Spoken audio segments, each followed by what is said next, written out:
मीठे बच्चे, अपने ऊपर पूरी नजर रखो। कोई भी बेकायदे चलन नहीं चलना। श्रीमत का उल्लंघन करने से गिर जाएंगे।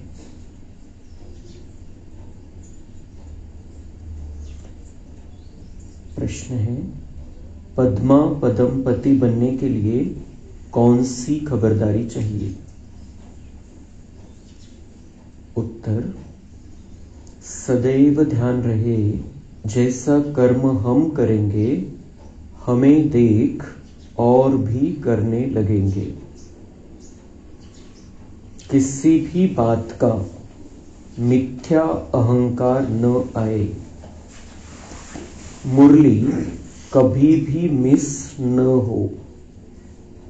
मनसा वाचा कर्मणा अपनी संभाल रखो। यह आंखें धोखा न दे तो पद्मों की कमाई जमा कर सकेंगे। इसके लिए अंतर्मुखी होकर बाप को याद करो और विकर्मों से बचे रहो। ओम शांति। रूहानी बच्चों को बाप ने समझाया है। यहां तुम बच्चों को इस ख्याल से जरूर बैठना होता है, यह बाबा भी है, टीचर और सद्गुरु भी है। और यह भी महसूस करते हो बाबा को याद करते करते पवित्र बन पवित्र धाम में जाकर पहुंचेंगे। बाप ने समझाया है कि पवित्र धाम से ही तुम नीचे उतरते हो। उसका नाम ही है पवित्र धाम। सतो प्रधान से फिर सतो रजो तमो। अभी तुम समझते हो कि हम नीचे गिरे हुए हैं, अर्थात वैश्यालय में है। भल तुम संगम युग पर हो, परंतु ज्ञान से तुम जानते हो कि हमने किनारा किया हुआ है। फिर भी अगर हम शिव बाबा की याद में रहते हैं तो शिवालय दूर नहीं। शिव बाबा को याद नहीं करते तो शिवालय बहुत दूर है। सजाएं खानी पड़ती है तो बहुत दूर हो जाता है। तो बाप बच्चों को कोई जास्ती तकलीफ नहीं देते। एक तो बार बार कहते हैं मनसा वाचा कर्मणा पवित्र बनना है। यह आंखें भी बड़ा धोखा देती है, इनसे बहुत संभाल कर चलना होता है। बाप ने समझाया है कि ध्यान और योग बिल्कुल अलग है। योग अर्थात याद। आंखें खुली होते भी तुम याद कर सकते हो। ध्यान को कोई योग नहीं कहा जाता। भोग भी ले जाते हैं तो डायरेक्शन अनुसार ही जाना है। इसमें माया भी बहुत आती है। माया ऐसी है जो एकदम नाक में दम कर देती है। जैसे बाप बलवान है वैसे माया भी बड़ी बलवान है। इतनी बलवान है जो सारी दुनिया को वैश्यालय में ढकेल दिया है। इसलिए इसमें बहुत खबरदारी रखनी होती है। बाप की कायदे अनुसार याद चाहिए।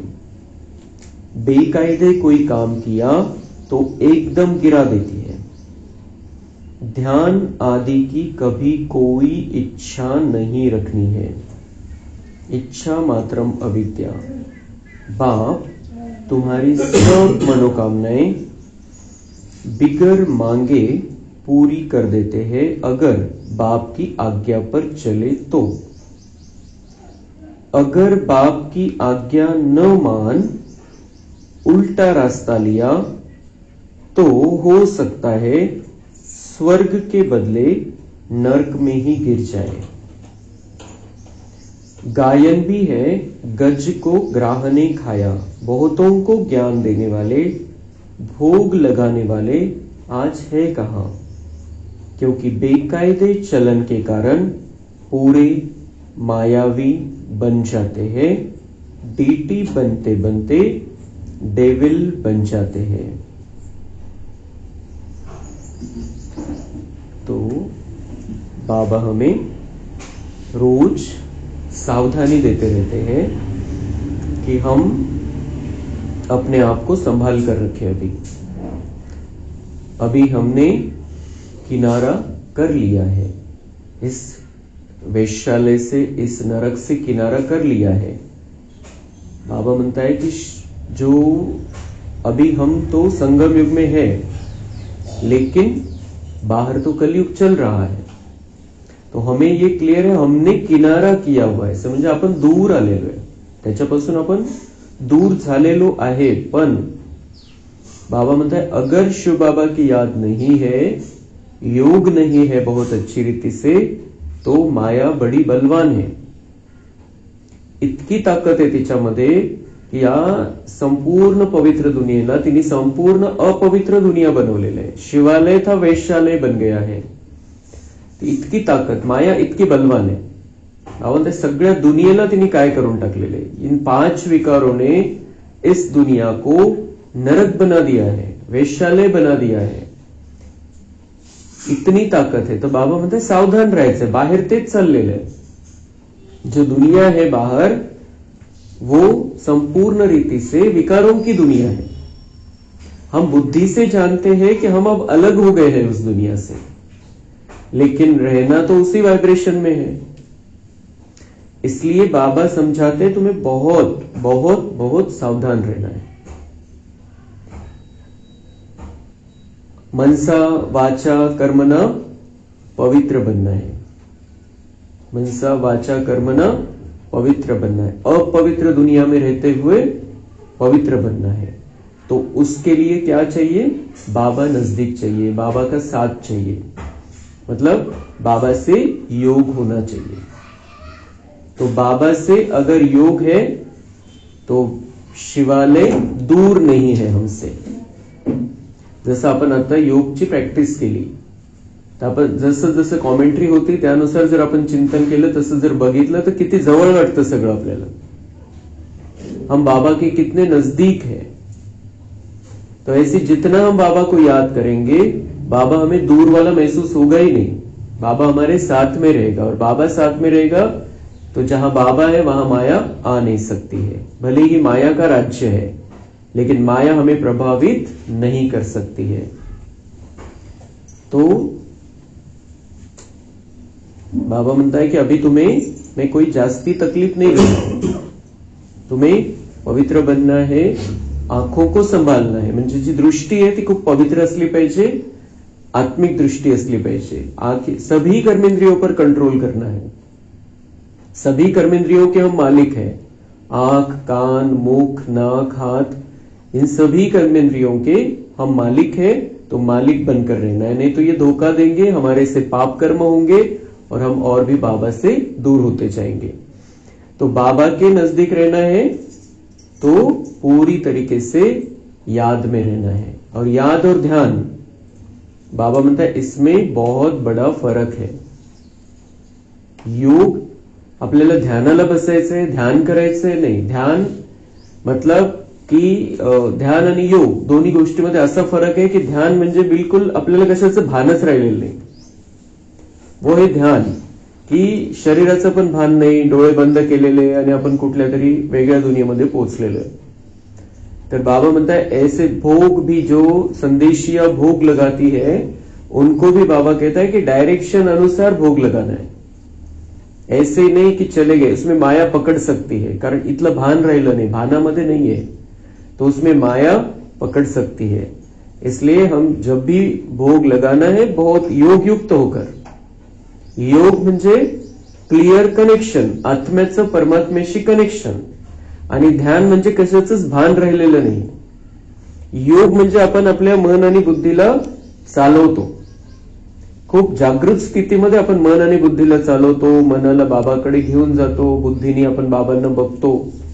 तो वो योग है, वो कनेक्शन है, बहुत सुंदर कनेक्शन है आत्मा का परमात्मा के साथ, और उससे हमारे अंदर वो सारी शक्तियां आ सकती है. लेकिन ध्यान में बाबा मतलब ये कुछ होता नहीं है. ध्यान से हमारे पाप कर्म भी भस्म नहीं होते, क्योंकि हम जागृत ही नहीं है. जागृत नहीं है तो हम अपने अंदर करंट ही नहीं ले रहे हो. अगर हम जागृत हैं, हम आत्मा समझकर अपने आप को बैठे हैं, परमात्मा से कनेक्शन है जागृत अवस्था में, तो फिर वो योग है, और योग में से शक्तियां मिलती है, गुण आते हैं, और हमारे जो पिछले पाप कर्म है वो भस्म होते हैं. ध्यान में ये कुछ भी नहीं होता है. तो बाबा म्हणते ध्यान दीदार की आशा नहीं रखनी है. साक्षात्कार मला काहीतरी बघायचंय वरती जाऊन, मला बिलकुल एकदम डायरेक्ट अनुभव आला पाहिजे, बाबा मला एकदम समोरून दिसले पाहिजे, जसं एकदम मी बाबांच्या समोर आहे. आपल्याला हे सगळ्या प्रक्रिया मन आणि बुद्धीच्या द्वारे करायच्या. हम जो कुछ भी सोचते हैं वैसा होता है, लेकिन भानामध्ये राहून, बेभान होऊन आपल्याला या ज्ञान मार्गामध्ये काहीही करायचं नाहीये. सगळ्या गोष्टीचं भान ठेवायचं, योग करताना पण भानामध्येच राहायचंय. तो ध्यान अलग चीज है.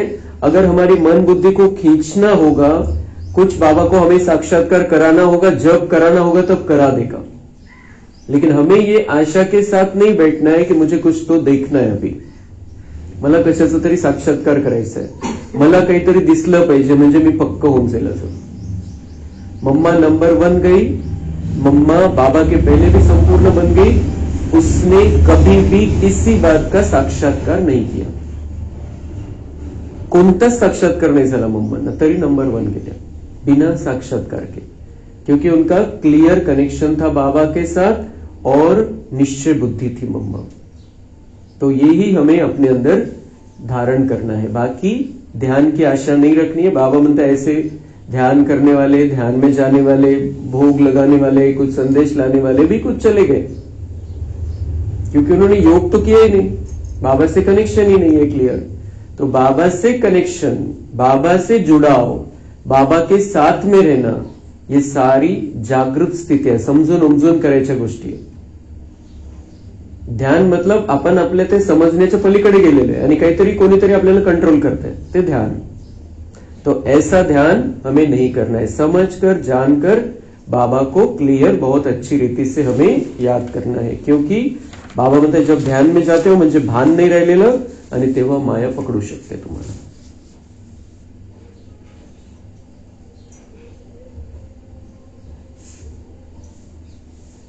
बाप से बुद्धि योग लगाने से ही सतो प्रधान बनेंगे. बाप का बने और बाप से योग नहीं तो घड़ी घड़ी गिरते रहेंगे. कनेक्शन ही टूट पड़ता है. लिंक टूट जाए तो घबराना नहीं चाहिए. माया हमें इतना तंग क्यों करती है? कोशिश कर बाप के साथ लिंक जोड़नी चाहिए, नहीं तो बैटरी चार्ज कैसे होगी? विकर्म होने से बैटरी डिस्चार्ज हो जाती है. तो बाबा आज हमें योग का महत्व बता रहे हैं, योग कितना महत्वपूर्ण है. तो बीच बीच में प्रैक्टिस, और जो बाबा ने समय बताए हैं उस समय पर भी हमें योग में रहना है, योग करना है. तो बाबा म्हणता है कि ये जो बाबा से बुद्धि योग लगाने से हम सतो प्रधान बनेंगे. सतो प्रधान बनना है, तमो प्रधान बन गए थे, बाबा ने हमें उस दुनिया से निकाला है. अब हम शिवालय के नजदीक है, परम धाम के भी नजदीक है, और आने वाली बाबा जो दुनिया बना रहे उसके भी नजदीक है. लेकिन उसके लिए हमें बाबा को बहुत अच्छी रीति से याद करना है, अपने आप को तैयार करना है. तो बाबा कहते जब योग लगाते हो तो घड़ी घड़ी गिरते रहेंगे, कनेक्शन टूट पड़ेगा, लेकिन घबराना नहीं, क्योंकि ये माया विकार, हमारे अंदर की कमजोरी, हमारा जो पिछला किया हुआ है वो सामने आ जाता है और लिंक टूट जाते. तो बाबा म्हणते इसमें भी घबराना नहीं कि माझं तर काही मनच लागत नाहीये, एकाग्र होतच नाहीये मन. बाबा म्हणते बार बार टूट जाए लिंक, फिर से जोड़ो, तुम फिर से जोड़ लो, क्योंकि नाही तो बॅटरी चार्ज कैसे होगी? अगर लिंक नाही जोडेगे, जर आपण त्याच्यामध्ये परेशान होऊन जाऊ की नाही मन लागतच नाही, योग कसं करायचं तेच माहिती नाही, तो फिर बाबा म्हणते बैटरी भी चार्ज नहीं होगी। बैटरी चार्ज कैसे होगी? हमें बाबा ने समझाया योग कैसा करना है, याद करना है अपने बाप को, उसके बारे में पता चल गया वो कौन है, कहाँ रहता है, कैसा दिखता है, उसका पार्ट क्या है वो मालूम है, तो उसको याद करना है, उसकी किरणों के नीचे रहना है, उससे किरणें लेनी है, उसकी दृष्टि लेनी है, उससे वरदान लेने हैं, जो चाहिए जब चाहिए हम उससे ले सकते हैं। तो बाबा म्हणता है कि ये बैटरी को जो तुमने अभी चार्जिंग खत्म कर दी है फिर से भरना है और 5000 वर्ष के लिए फिर ये बैटरी तुम्हें चलाएगी। मैं तुमको बेहद का वैराग्य दिलाता हूं, इस पुरानी दुनिया से दिल नहीं लगाओ, दिल स्वर्ग से लगानी है। ही पुरानी जुनं झालेलं सगळं, जुनी दुनिया आहे, खराब दुनिया आहे, भले सगळं नवं नवं दिसतंय, विकास होतोय, वेगवेगळे जे पहिले काहीच नव्हतं सुविधा त्या सगळं दिसतंय, पण शेवटी सगळ्या प्रकारची तमोप्रधान आहे, सुख शांती गायब झालेली है। तो जहां सुख शांति है वो दुनिया आने वाली, उस दुनिया से दिल लगाओ। तुम उस दुनिया में रहते थे, उस दुनिया से इधर आए हो, यहां पर आकर पड़े हो जहां दुख, अशांति, टेंशन, परेशानी, मारामारी, चोरी, लूटमार सब कुछ चल रहा है। ऐसी दुनिया में हम आकर पहुंचे। बाबा ने इस दुनिया से क्या दिल लगाना है? अब तुम्हारा बुद्धि योग नई दुनिया के साथ होना चाहिए, इस दुनिया से वैराग्य आना चाहिए कि मुझे यहां से जाना है। सिर्फ जाने से पहले की तैयारी हम कर रहे हैं, जाना है बिना तैयारी के नहीं जाना है, तैयार होके जाना है, वो चल रहा है हमारा। लेकिन जाना है ये पक्का बुद्धि में होना चाहिए कि ये कुछ भी नहीं रहने वाला है, मुझे भी जाना है और ये जो दिखाई देता है आंखों से यहां का कुछ भी रहने वाला नहीं है। मुझे घर वापस जाना है, लेकिन घर वापस जाने के पहले मुझे इस घर को मेरे रहने के लायक बनाना है। ये जो दुनिया रूपी घर है जहां पर मुझे नाटक में पार्ट बजाना है, उस दुनिया को स्वर्ग बनाकर मुझे जाना है। उस दुनिया की तमोप्रधानता को समाप्त करके मुझे जाना है। अपनी तमोप्रधानता समाप्त करनी है, दुनिया की तमोप्रधानता समाप्त करनी है और फिर घर जाना है। बिना सजा खाए बहुत आराम से बाबा की पलकों पर बैठते हुए बहुत हल्का होकर मुझे अपने घर वापस जाना है, लेकिन उसके पहले दुनिया को तैयार करना है, स्वर्ग बनाना है।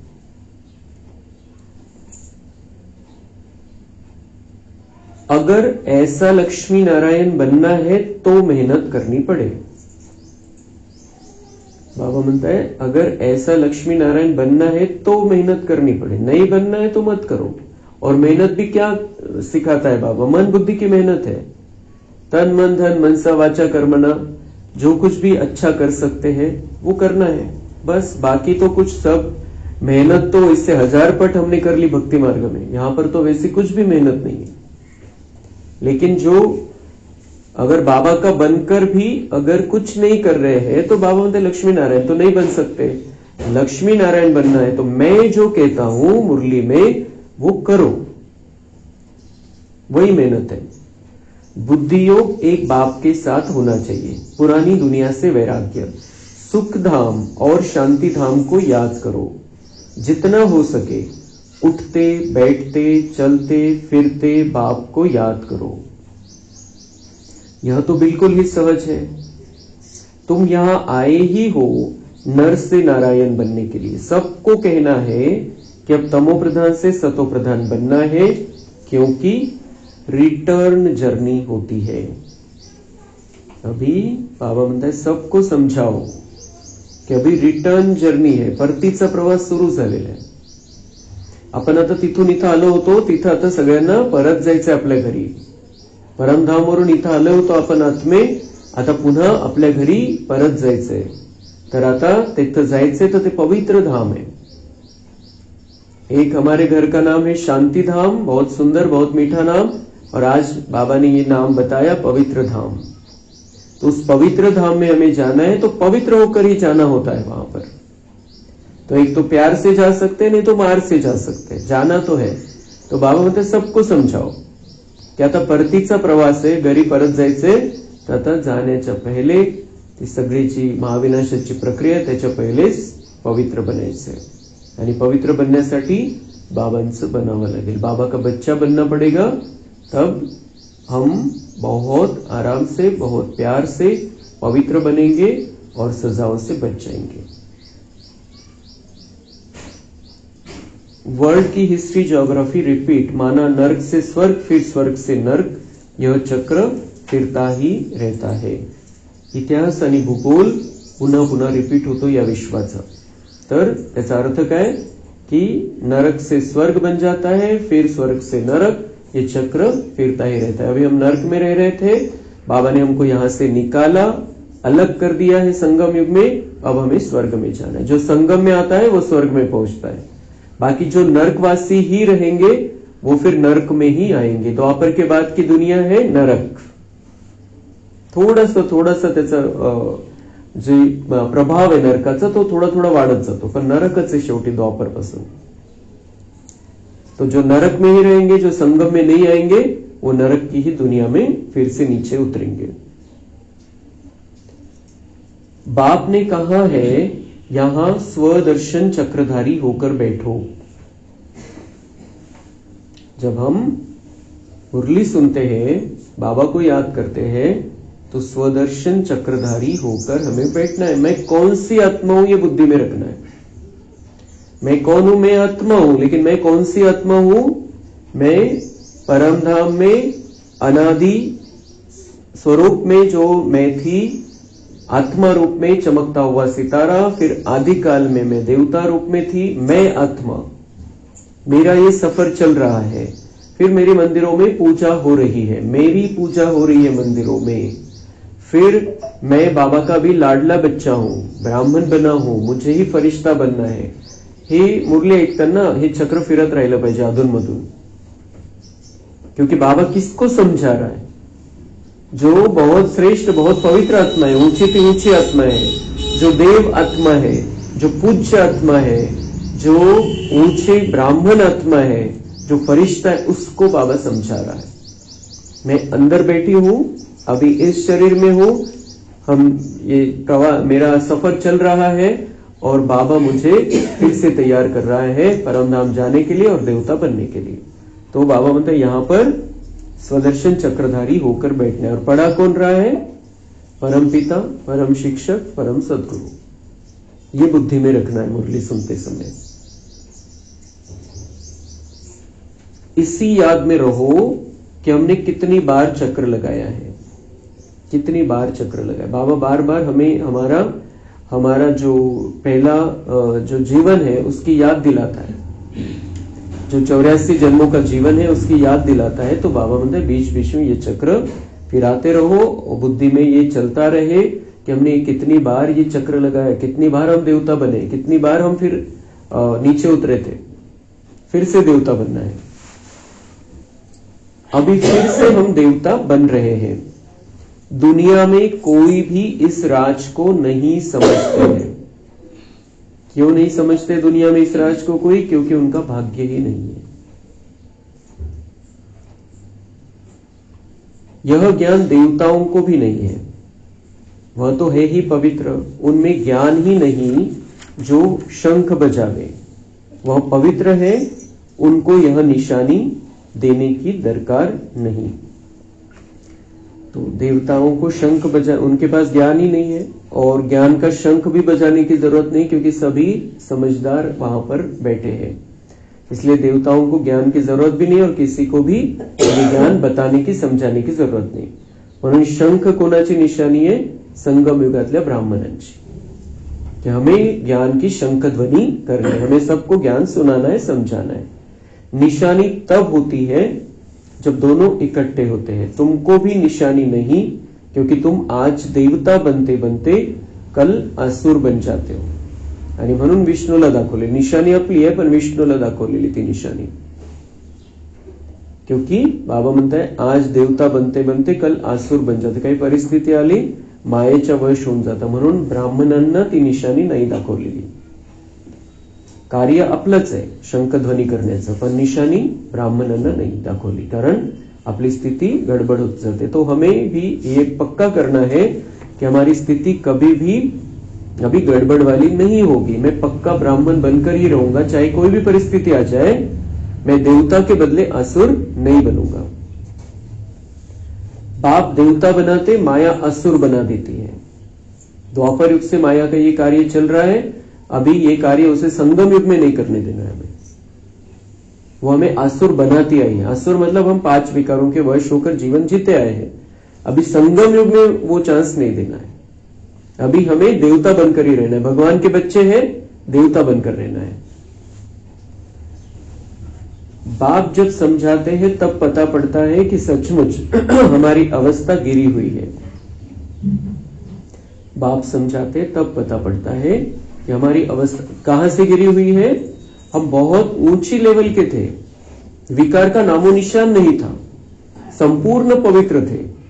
तो ये जब बाबा हमें समझाते तब पता पड़ता है कि वैसे तो नहीं है, अब कुछ ना कुछ तो कमियां हैं। तो उन कमियों को हमें भर के निकालना है। जब बाबा समझाते हैं तब हमें ये बात समझ में आती है और हम समझकर धारणाओं में चलने लगते हैं और अपने आप को बदल लेते हैं।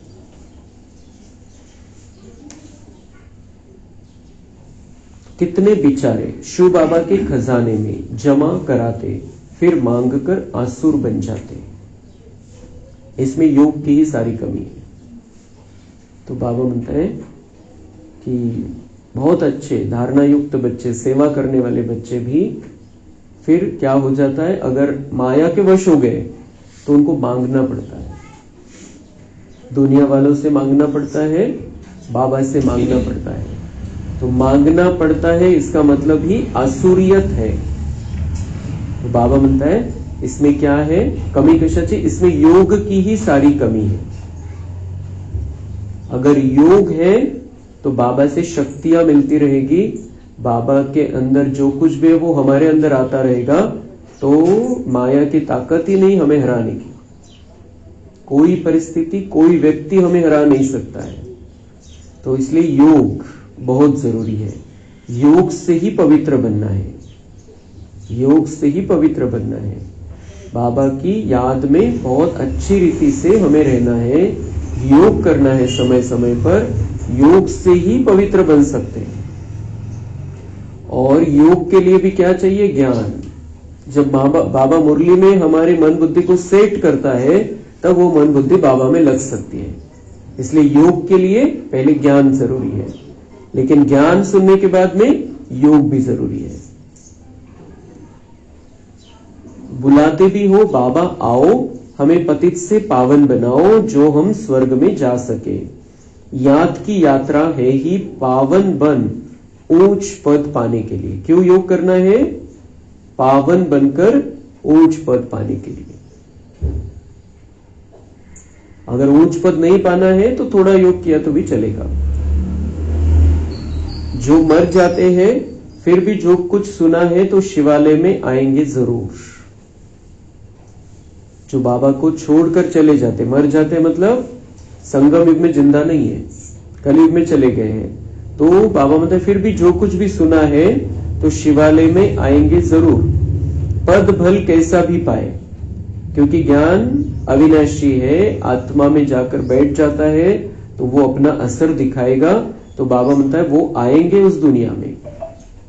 पद भल कैसा भी पाए, एक बार याद किया तो स्वर्ग में आएंगे जरूर। एक बार याद किया मतलब असच नहीं कि बाबा बाबा, अपन बिल्कुल क्लियर कि मैं बाबा का बच्चा हूं, वो मेरा बाप है, इस पहचान लिया, उस पहचान से याद किया तो बाबा मतलब स्वर्ग में आएंगे जरूर, बाकी ऊंच पद पा न सके। स्वर्ग का नाम सुनकर खुश होना चाहिए। फेल हो, पाई पैसे का पद पा लिया, इसमें खुश नहीं हो जाना है। बाबा म्हणता है कि बच्चे बने हो तो पूरा वर्षा ले लो। ऐसे नहीं कि कुछ भी पद मिल जाए, इसमें खुश नहीं होना है। यहाँ बाबा ने सांगितलेलं की स्वर्ग में तो जरूर आएंगे, पण बाबा म्हणता है की चान्स इतका मोठा आहे की तुम्ही स्वर्गाची बादशाही हातामध्ये घेऊ शकता। इसलिए छोटा मोटा पद पा लिया, पाई पैसे का पद पा लिया, इसमें खुश नहीं होना है। फीलिंग तो आती है ना मैं नौकर हूं, बाबा म्हणता है वहां पर स्वर्ग में रहेंगे, पण जाणीव तर राहील की मी गुलाम आहे, मला सेवा आहे, मी सेवक आहे। मैं नोकर हूं हा शब्द तिथं नाहीये, नोकर हा शब्द नाहीये. पण इथल्या अर्थाने बाबा म्हणताय की तिथं असं जाणीव तो होईल की मी नोकर आहे. वहां पर तो सेवा है, हर एक अपना अपना पार्ट बजाएगा, सेवक समजकर बजाएगा, पण शेवटी त्याला तर लक्षात येईल की यांची किती मोठी लेवल आहे, मी तर खूप छोटा आहे. ही तर राहील म्हणजे सर्वोच्च सुखाचा अनुभव नहीं होणार. बाबा का बनकर अगर हम वहां जाकर सेवक ही बन गए तो बाबा का बन के फायदा क्या फिर. तो पिछाड़ी में तुम्हें सब साक्षात्कार होंगे कि हम क्या बनेंगे, हमसे क्या विकर्म हुआ है जो ऐसी हालत हुई. तो बाबा म्हणतात पिछाडी में सभी को साक्षात्कार होने वाले, रिझल्ट समोर दिसणार आणि त्या रिझल्टचं कारण पण दिसते की अशी रिझल्ट झाली, मी आता या लेवलला पोहोचलो, मी हे बनणार आहे तिथं जाऊन, आणि मग माझ्याकडून काय नाही झालं, मी काय नाही केलं, काय चुका केल्या, हे सगळं आपल्याला दिसेल. साक्षात्काराचे आशय अशा प्रकारचे साक्षात्कार प्रत्येकाला होणार आहे की मी काय करू शकत होतो आणि मी नाही केलं, क्या क्या गलत किया मैंने, बाबा जो कहता था मैंने नहीं किया, मैंने अपनी मन मत चलाई. तो बाबा म्हणता है कि वो उस लाइन में तुम्हें नहीं जाना है. एक लाइन रहेगी प्राप्ति करने वालों की और एक लाइन रहेगी पश्चाताप करने वालों की. तो जब ये साक्षात्कार होगे तब पश्चाताप होगा कि मैं तो बहुत कुछ कर सकता था, बहुत ऊंचा पुरुषार्थ कर सकता था, मैंने उतना नहीं किया. जितना बाबा कहता था, जैसे बाबा कहता था, मैंने नहीं किया. तो वो पश्चाताप के अश्रु होंगे और वो बहुत दुख देंगे उस समय. वो तो उस समय तो दुख देंगे लेकिन पद भी तो कम हो जाएगा. नई दुनिया में उतनी लेवल भी नहीं रहेगी, उतना आनंद, उतनी खुशी नहीं रहेगी, लेवल कम रहेगी. तो हमें अपना चित्र देखना है कि लास्ट समय मेरा कैसा होगा. लास्ट समय में जब बाबा ये सारी बातें दिखाएगा तब मुझे कैसा महसूस होगा. मुझे आनंद में रहना है. संगम युग पूरा आनंद वाला युग मेरे लिए है. मुझे बाबा के साथ में रिजल्ट को बहुत खुशी से देखना है, महसूस करना है. बाबा के साथ में परमधाम जाना है, पीछे पीछे नहीं जाना है, बाराती बनकर नहीं जाना है, बाबा का साथी बनकर जाना है. तो रिजल्ट ऐसी हो जो मैं भी खुश, बाबा भी खुश, ऐसी रिझल्ट होनी चाहिए. आणि त्यासाठी मग संपूर्ण पुरुषार्थ जितकं आपल्याला चांगलं करता येईल, जितका चांगला पुरुषार्थ करता येईल तितका करायचा आहे. अशी फिलिंग नाही आली पाहिजे की मी अजून काही करू शकत होतो, अजून खूप काही केलं असतं, मी शक्य होतं पण मी टाळाटाळ केली, अलबेलापन था, आलस्य था. तो उस कारण से हमें पीछे नहीं पड़ना है. तो बाबा मतलब पिछाड़ी में तुम्हें सब साक्षात्कार होंगे कि हम क्या बनेंगे, हमसे क्या विकर्म हुआ है जो ऐसी हालत हुई है. मैं महारानी क्यों नहीं बनूं, मैं महारानी क्यों नहीं बनूं, अपने आप से प्रश्न पूछना है. बाबा तो चांस दे रहा है, आप महारानी बन सकते हो, आप महाराजा बन सकते हो, आप राजकुमार बन सकते हो, राजकुमारी बन सकते हो, क्यों नहीं बनूं. क्यों वहां जाकर, यहां हमें सेवा करनी है, यहां हम सब अपने अपने जो पाप कर्म किए हैं उसको मिटाना है. तो हमें हर प्रकार की सेवा भी यहां पर करनी है, इस दुनिया की सेवा करनी है, स्व सेवा करनी है, विश्व सेवा करनी है. यहां पर हम सेवक है पूरी तरीके से, लेकिन हमें वहां पर तो राज करना है, कर सकते हैं. तो बाबा म्हणते स्वतःला प्रश्न विचारा, मैं महारानी क्यों नहीं बनूं. और महारानी कौन बनेगा, जो संपूर्ण बाबा की श्रीमत पर चलेंगे, जो हर पल अपना भाग्य बनाते रहेंगे, जो मनसा वाचा कर्मणा बाबा की याद में रहते हुए सेवा करेंगे. तो बाबा म्हणते अपने आप से प्रश्न पूछो, मैं महारानी क्यों नहीं बनूं. क्योंकि जो महारानी महाराजा बनने वाले वो भी यही मुरली सुनते हैं, इसी मुरली से महाराजा महारानी बनने वाले, इसी मुरली से प्रजा भी बन जाती. तो मैं क्यों नहीं बनूं, मैं इतनी ऊंची पढ़ाई पढ़ रही हूं, मैं महारानी क्यों नहीं बनूं. स्वतःला हा प्रश्न 1000 वेळा विचारायचा, मैं महारानी क्यों नहीं बनूं. चांस है, का बरं नाही बनायचं. कदम कदम पर खबरदारी से चलने से तुम पद्मा पदमपति बन सकते हो. मंदिरों में देवताओं को पदम की निशानी दिखाते हैं, दर्जे में फर्क हो जाता है. आज की राजाई का कितना दबदबा रहता है तो अल्पकाल का, सदाकाल की राजा तो बन न सके. तो अभी बाप कहते तुम्हें लक्ष्मी नारायण बनना है तो पुरुषार्थ भी ऐसा चाहिए. कितना हम औरों का कल्याण करते हैं, अंतर्मुख हो कितना समय बाबा की याद में रहते हैं। अभी हम जा रहे हैं अपने स्वीट होम में, फिर आएंगे सुखधाम में। यह सब ज्ञान का मंथन अंदर में चलता रहे। बाप में ज्ञान और योग दोनों है, तुम्हारे में भी होना चाहिए। बाप में ज्ञान और योग दोनों है, बाप में ज्ञान और योग दोनों है। दोनों इसलिए दोनों सिखाता है हमें। बाबा में ज्ञान भी है और योग भी है, उसके अंदर योग है, मतलब उसके अंदर वो सारी जानकारी है, इसलिए वो हमें सिखाता है। तो हम उसके बच्चे, तो हमारे में भी ज्ञान और योग दोनों होना चाहिए, तुम्हारे में भी होना चाहिए। जानते हो हमें शिव बाबा पढ़ाते हैं तो ज्ञान भी हुआ और याद भी हुई। ज्ञान और योग दोनों साथ साथ चलता है। ऐसे नहीं योग में बैठो बाबा को याद करते रहो और नॉलेज भूल जाए। तो याद कैसे करना है बाबा को? ज्ञान के आधार से, ज्ञान बुद्धि में रखते हुए हमें बाबा को याद करना है, ध्यान नहीं करना है, बाबा का ध्यान नहीं करना है। योग मतलब क्या कि ज्ञान बुद्धि में है और फिर हम बाबा को याद करें, ज्ञान के आधार से हम बाबा को याद कर रहे हैं। बाप योग सिखलाते हैं तो नॉलेज भूल जाते हैं क्या? बाबा हमें योग सिखाते हैं, कैसे मुझे याद करना है ये बाबा सिखाता है, तो ज्ञान भूल जाता है क्या उस समय? बाबा मतलब ज्ञान और योग साथ साथ, सारी नॉलेज उनमें रहती। तुम बच्चों में भी नॉलेज होनी चाहिए, पढ़ना चाहिए। जैसे कर्म मैं करूंगा मुझे देख और भी करेंगे, मैं मुरली नहीं पढ़ूंगा तो और भी नहीं पढ़ेंगे। मिथ्या अहंकार आ जाता है तो माया झट वार कर देती है। कदम कदम बाप से श्रीमत लेते रहना है, नहीं तो कुछ न कुछ विकर्म बन जाते हैं। बाबा म्हणता है तुम जो करोगे तुम्हें देखकर और भी करने लग पड़ेंगे, इसलिए मुरली कभी भी मिस नहीं करनी है। अगर मुरली मिस करेंगे तो वो दूसरों को भी ऐसे लगेगा नहीं गेलं तो चालतं कधी कधी। अगर हम सब कुछ संभालते हुए मुरली के लिए समय निकाल रहे हैं तो दूसरों को प्रेरणा मिलेगी कि इनको भी इतना काम है, लेकिन ये मुरली को आते हैं बराबर, ये मुरली सुनते हैं, मुरली को मिस नहीं करते हैं, मुरली पढ़ते भी हैं, सुनते भी हैं। मुरली को सबसे ज्यादा महत्व देना है। मुरली सुनते हैं क्लास में, फिर पढ़ना भी है, एक बार कम से कम एक बार पढ़ना है, फिर और दूसरी मुरली आती है वो भी सुन सकते हैं हम। लेकिन जो बाबा ने निमित्त हमें क्लास दिया है उस क्लास में बैठकर हमें मुरली सुननी है आणि दुसऱ्यांना प्रेरणा द्यायची किती काम असलं तर आम्ही मुरली सोडत नाही, आम्ही ऍडजस्ट करतो मुरलीच्या टायमिंगनुसार आमचे काम। मुरली को सबसे ज्यादा महत्व है, बाकी सब बाबा करा लेगा, जो कुछ भी नुकसान होना है बाबा भर देगा वो नुकसान। तो बाबा म्हणता इससे, क्योंकि अगर तुमको देखकर दूसरे ने भी मुरली को नहीं आता है, कभी कभी आता है कभी कभी नहीं आता है, क्योंकि तुमको देखा है, तो वो हमारे पाप के खाते में जमा होगा। तुम्हारी वजह से वो भी ढीला पड़ गया। हमारी वजह से औरों को प्रेरणा मिलनी चाहिए कि कितना भी काम रहे हम मुरली मिस नहीं करते। तो हमारा तो भाग्य जमा ही होता है जब हम मुरली सुनते हैं बाबा की याद में, तो हमारा तो भाग्य जमा ही होता है। लेकिन औरों को भी प्रेरणा मिलती है, अगर वो भी मुरली को कंटिन्यू रेगुलर हो जाए उनका भी भाग्य जमा होगा, लेकिन उसके लिए हम निमित्त रहेंगे, हमें भी शेयर मिल जाएगा। तो ये बाबा समझाता है कि अभी किसी भी तरीके के अहंकार में नहीं आना है कि मैं तो जानता हूं सब, बाबा क्या बोलने वाला है मुरली में, ये नहीं, मिथ्या अहंकार नहीं आना चाहिए। क्योंकि बाबा हमें रोज अलग तरीके से समझाता है, और बाबा की याद जब हम मुरली सुनते हुए करते हैं तो वो वाइब्रेशन आते हैं हमारे अंदर।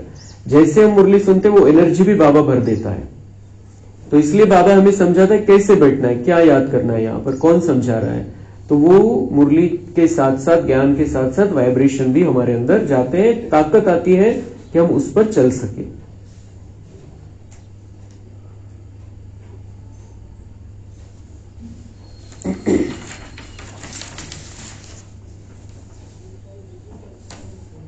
तुम्हें एक बाप को याद करना है और बाप का परिचय भी सबको देना है। तुम हो अंधों की लाठी, लाठी से राह बतलाते हैं ना, तो हमें बाबा को याद करना है, बाबा का परिचय भी सबको देना है। क्योंकि बाद में कितना भी हम लेट होने के बाद में कितना भी परिचय दे, उसका असर उन पर नहीं होने वाला है, वो उसका फायदा नहीं उठा पाएंगे। समय रहते हमें सबको बाबा का परिचय देना है। अंधे हैं बेचारे, भटक रहे हैं, उनके लिए लाठी बनना है, उनको राह बतानी है। अच्छा, मीठे मीठे सिक्के लधे बच्चों प्रति माता पिता बाप दादा का याद, प्यार और गुड मॉर्निंग। रूहानी बाप की रूहानी बच्चों को नमस्ते। हम रूहानी बच्चों की रूहानी बाप दादा को याद प्यार गुड मॉर्निंग नमस्ते। वहाँ बाबा वहाँ, शुक्रिया बाबा शुक्रिया। धारणा के लिए मुख्य सार है, बाप की आज्ञा अनुसार हर कार्य करना है। कभी भी श्रीमत का उल्लंघन न हो, तभी सर्व मनोकामनाएं बिना मांगे पूरी होगी। ध्यान दीदार की इच्छा नहीं रखनी है, इच्छा मात्रम अविद्या बनना है। आपस में मिलकर झरमुई झगमुई एक दूसरे का परचिंतन नहीं करना है। अंतर्मुख हो अपनी जांच करनी है कि हम बाबा की याद में कितना समय रहते हैं। ज्ञान का मंथन अंदर चलता है। वरदान है, हर आत्मा के संबंध संपर्क में आते सबको दान देने वाले महादानी वरदानी भव। सारे दिन में जो भी संबंध संपर्क में आए उससे कोई ना कोई शक्ति का, ज्ञान का, गुण का दान दो। आपके पास ज्ञान का भी खजाना है तो शक्तियां और गुणों का भी खजाना है। तो कोई भी दिन बिना दान दिए खाली न जाए, तब कहेंगे महादानी। दान शब्द का रूहानी अर्थ है सहयोग देना। तो अपनी श्रेष्ठ स्थिति के वायुमंडल द्वारा और अपनी वृत्ति के वाइब्रेशन द्वारा हर आत्मा को सहयोग दो, तब कहेंगे वरदानी। तो बाबा मतलब सारे दिन में जो भी कांटेक्ट में आए तुम्हारे, उसे कोई ना कोई शक्ति का, ज्ञान का, गुण का दान दो। महादानी बनना है। जसं त्या भक्ती मार्गामध्ये दानाला महत्व आहे की दान द्यायचंय। वस्तू, कपडे, पैसे याचं दान द्यायचंय, याचं महत्व सांगितलं गेलेलं आहे। उससे तो अल्पकाल की प्राप्ति होती है उनको जिनको भी दान देंगे, लेकिन बाबा हमें महादानी बनाता है। दानी नहीं, महादानी। कि कोई भी संपर्क में आए, बाबा से लेकर उनको देना हमारा क्या जाता है। और अगर हम देते हैं तो हमारा ये बढ़ता जाता है। खुशी देंगे, खुशी बढ़ती जाएगी।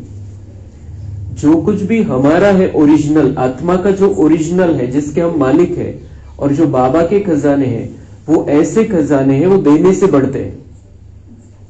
बाकी सभी खजाने देने से कम हो जाएंगे, लेकिन जो अविनाशी है, बाबा का है और हमारा है, वो कभी भी घटता नहीं, वो बढ़ता जाता है। किती पट्टीने वाढेल सांगता येत नाही। म्हणून बाबा म्हणताय, चाहे कोई भी आए तुम्हारे सामने, उसे शक्ति दो, ज्ञान दो, गुण दो, जो दे सकते हैं उसकी परिस्थिति अवस्था अनुसार। वाइब्रेशन के रूप में हम दे सकते हैं, बोलने के रूप में दे सकते हैं, और अपने कर्म भी वैसे होने चाहिए। उसे मिलना चाहिए कुछ कि हमें भी ऐसा रहना है। ये भी अगर वो सीख जाए हमें भी ऐसे रहना है, तो वो भी महादान है। तो मनसा वाचा कर्मणा, हर तरीके से हम दान दे सकते। किसी को भी खाली नहीं भेजना है। जो हमारे कॉन्टॅक्ट में है देना है। फोनवर जरी बोलतोय तरी त्याला आत्मा समजून बाबांकडून घेऊन आपण देऊ शकतो त्याला। खाली नहीं जाना। एक दिन भी हमारा ऐसा न हो कि हमने किसी को कुछ दिया नहीं। हम जिसको जिसको भी मिले, जो भी आत्मा हमारे कांटेक्ट में आए, डायरेक्ट या फोन पर या कैसे भी, विचार के रूप में भी, हर एक को पहले देना है। महादानी बनना है उसके लिए। यानी दूसरी गोष्ट बाबा म्हणता है सहयोग देना है। कैसा सहयोग देना है? अपनी श्रेष्ठ स्थिति के वायुमंडल द्वारा हमारी श्रेष्ठ स्थिति रखनी है। वैसे ही वाइब्रेशन फैलेंगे। जैसे हमारी स्थिति अंदर है वैसे ही वाइब्रेशन, और वो जो वाइब्रेशन है उसका सहयोग हमें सबको देना है। दानी बनना है तो ऐसा दानी बनना है, वाइब्रेशन का सहयोग देना है। और महादानी मतलब बाबा से ज्ञान, गुण, शक्ति लेकर उनको देना है आत्माओं को। स्लोगन, जो बाप दादा और परिवार के समीप है उनके चेहरे पर संतुष्टता, रूहानियत और प्रसन्नता की मुस्कुराहट रहती है। जो बाबा के और परिवार के समीप है उनके चेहरे पर संतुष्टता, रूहानियत और प्रसन्नता, यही दिखाई देना चाहिए हमारे चेहरे पर। संतुष्टता दिखाई देनी चाहिए, प्रसन्नता दिखाई देनी चाहिए, और आत्मिक स्थिति वो दिखाई देनी चाहिए। अगर इससे विपरीत कुछ है तो इसका मतलब हम बाबा के साथ में उतना पक्का नहीं बने, बाबा के साथ में नहीं है। बाकी कोई भाव हमारे चेहरे पर नहीं होनी चाहिए। उदासी, निराशा, टेंशन, दबाव, झुकाव, प्रभाव किसी का, ये नहीं होना चाहिए। हमारा चेहरा सदा प्रसन्न, संतुष्ट और आत्मिक स्थिति वाला दिखाई देना चाहिए। तो और नजदीकियां बाबा से बढ़ती जाएगी और हमारी खुशी भी निरंतर बढ़ती जाएगी। अच्छा, ओम शांति।